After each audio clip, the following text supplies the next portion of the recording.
Simone, mi sono iscritto alla maratona di Roma. Quella di quest'anno? Ah, sì, certo. Cioè 17 marzo 2024?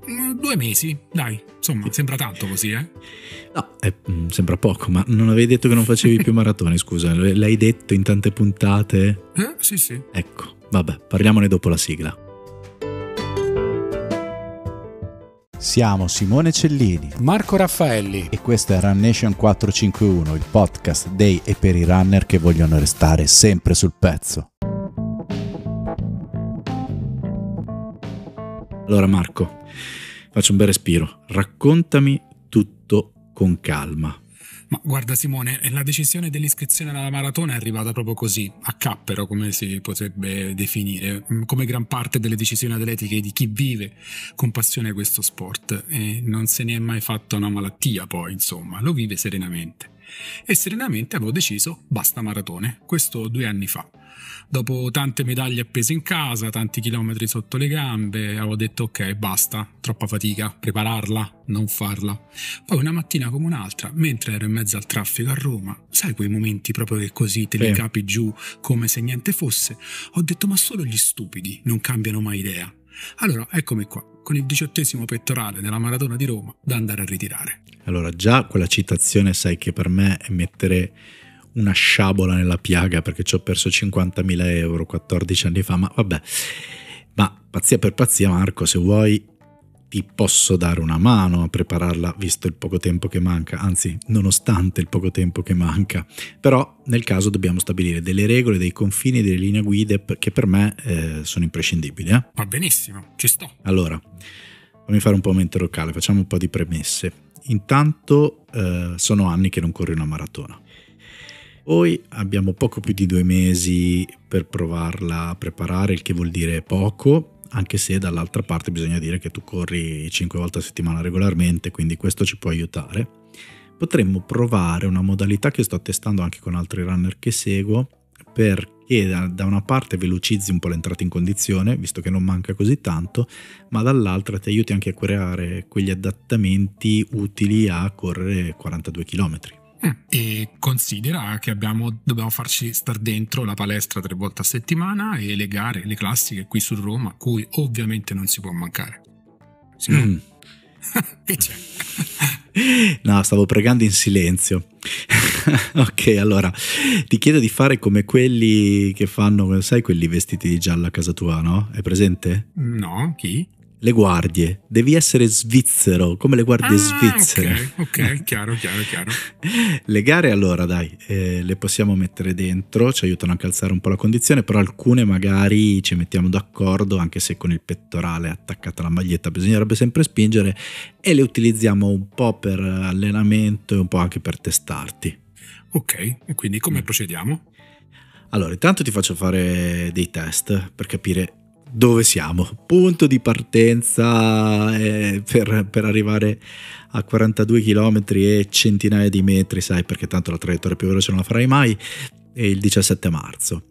Poi capiamo anche un po' di cose per la palestra che fai, perché bisogna inserirla bene e bisogna anche organizzare bene il tutto. Ci devo pensare un pochino, ma secondo me ci saltiamo fuori. Dai, pensaci bene che a me piace già solo così a chiacchierare. Lo so. Senti Marco, per me te, tanto non ci sente nessuno.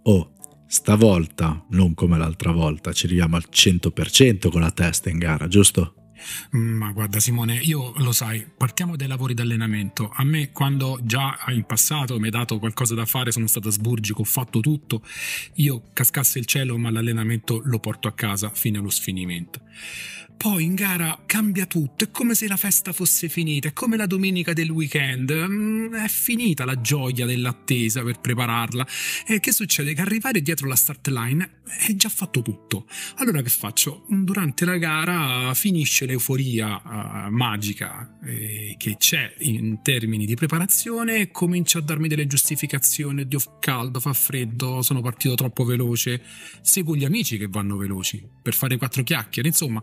Per me la gara è comunque una scusa per divertirmi. Sì, ho capito Marco, però intanto sentiti la responsabilità di me che sono lì, che aspetto il tuo messaggio, la tua chiamata per sapere come sei andato. Questa cosa ti deve responsabilizzare di questa cosa. E poi, visto che sei, e questo te lo riconosco, super asburgico, come dici tu, nel seguire gli allenamenti, che è una cosa che, come immaginerai e immagina anche chi ci ascolta, a me fa molto molto molto, e aggiungo molto, piacere.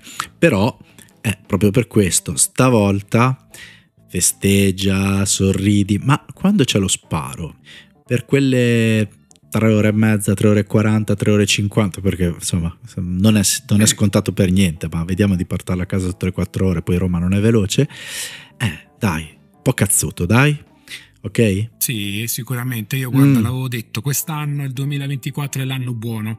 C'è stato anche un po' quello alla base di questa scelta, il fatto che siano comunque l'anno delle Olimpiadi, dell'Europeo qui in città, Certo. E quindi ho detto, perché non rimettersi in discussione su un tracciato che di fatto conosco benissimo. Poi Marco, abbiamo anche il 29 febbraio quest'anno in più per allenarci, un giorno in più per vero. arrivare, giusto? Senti Marco, a proposito di testa, torniamo su questo discorso. So bene che tu parli di corsa, ovviamente ce l'hai appena detto, con i tuoi amici eccetera. Come l'hanno presa la notizia di questo ritorno sulla 42 km, i tuoi amici, i tuoi familiari, cosa sta succedendo? Simone, io agli amici ormai non dico più niente, in famiglia mi sfogo, sai, all'ora di cena 4 chiacchiere. Quando gli ho detto mi sono iscritto alla maratona di Roma, c'è stato un silenzio come se avessi detto che bella giornata oggi, cioè proprio il loro commento è stato: papà, anche questa volta ha preso una decisione a cazzo. È stato proprio esattamente questa espressione hanno usato, quindi insomma alla fine è meglio. Sono certezze, no? Anche queste sì, sono certezze, cioè, l'importante è che ti confermi il prendere decisioni e che mi conoscono più che altro. Vabbè, sì. Vabbè, no, ma a proposito, visto che abbiamo deciso di metterla in piazza questa preparazione, comunque vada, perché noi non siamo come quelli che raccontano di aver vinto una gara, di essere andati per una gara dopo, perché è facile raccontarlo dopo. Abbiamo deciso di raccontarlo prima, e diciamo a tutti: seguiteci, fate il tifo per Marco per la maratona di Roma.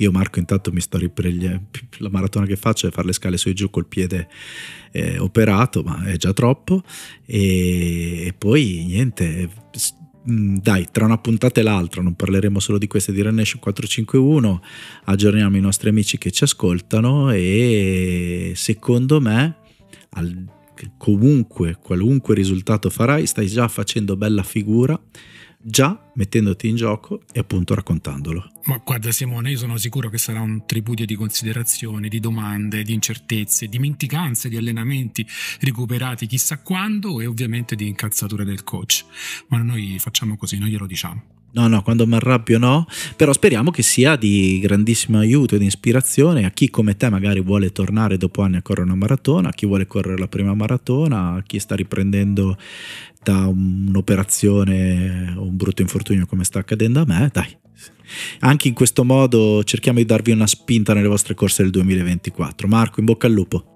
Crepi, un saluto a tutti. Ciao. Siamo Simone Cellini, Marco Raffaelli, e questo è Run Nation 451, il podcast dei e per i runner che vogliono restare sempre sul pezzo.